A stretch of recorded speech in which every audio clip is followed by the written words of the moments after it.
This is my favorite way to bake chicken. It's just basically plain chicken with salt and pepper and a little garlic. And today I'm going to actually use wild garlic instead of regular cultivated type because first of all, I've never actually used this kind of garlic in this recipe, so I want to see how it works.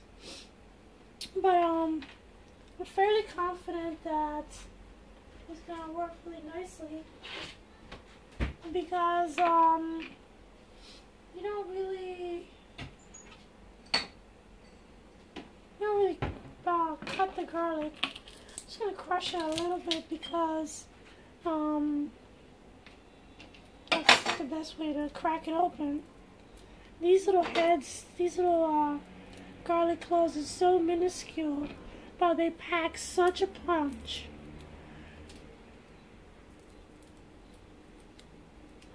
The shells are, it's more like a shell rather than a papery husk like the usual thing. But anyway, so yeah, it's 3 pieces of chicken.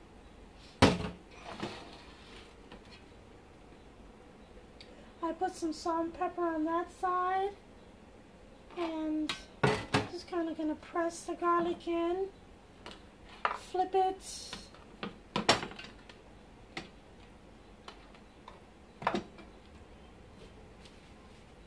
and then I'm gonna salt and pepper this side, and then just stick it in the oven.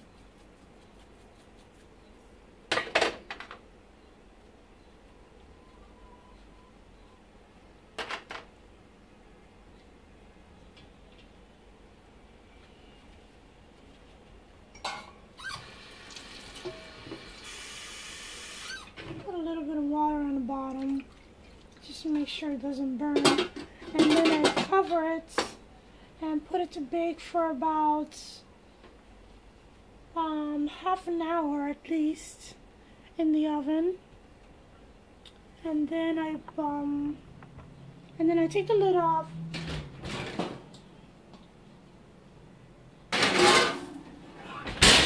And allow it to cook for another half hour to about 40 minutes or so.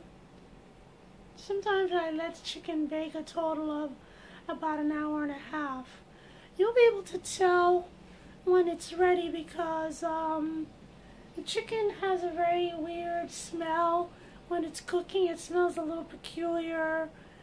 You know, you can kind of, if you've cooked long enough, you smell the chicken and you know it's done. It smells really strange. You know, you open the oven and it doesn't quite smell right, and then all of a sudden about an hour passes, an hour and 10 minutes pass, and then it starts to smell right. It starts to smell like, wow, what's that in the oven? It smells delicious.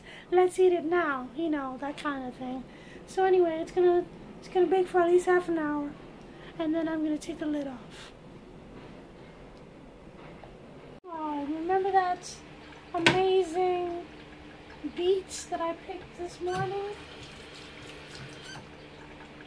Alright, so I washed it as best as I can, and I'm going to chop off the top, and I'm not discarding the greens. I'm going to use that another time. I don't want to use it today.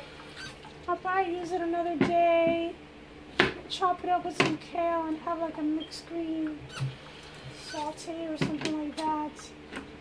These ends, this is chicken food. Chickens will enjoy that.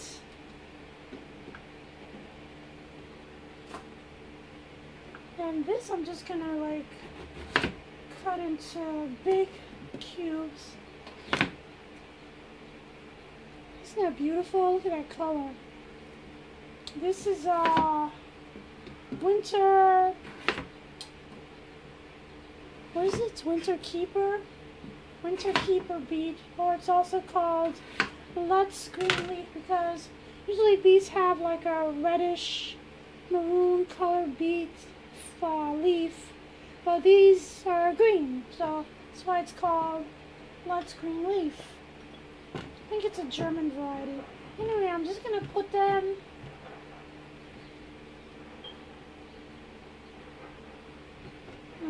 in this thing, cover them in some water, and just stick it straight in the oven like that.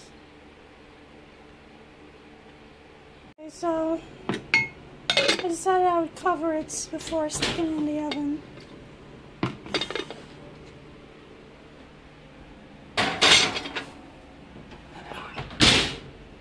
Okay, so the chicken's been baking for about half an hour, and this is what it looks like.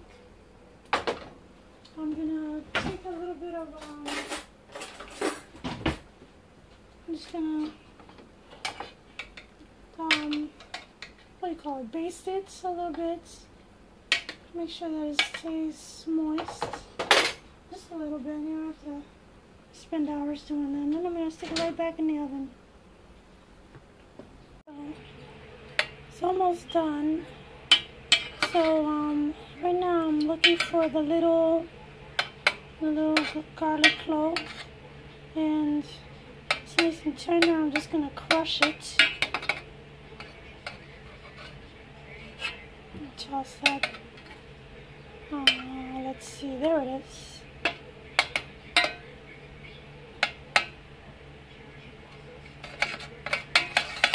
Just gonna stir it into the water. I think I'm going to put a little bit more water in it.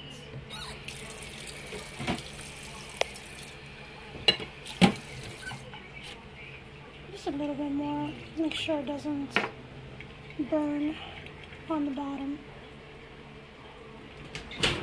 And back into the oven until it's fully baked.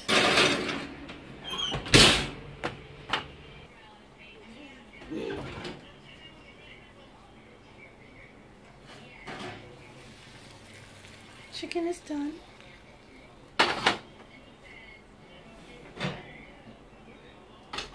Beets should be ready. Oh, it's super tender. And I also baked some sweet potatoes. Not from my garden.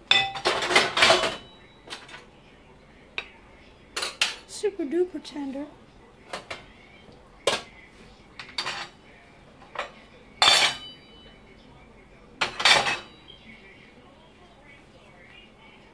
So, dishing out myself some food. Pieces tender beets. Look at that. Fork tender.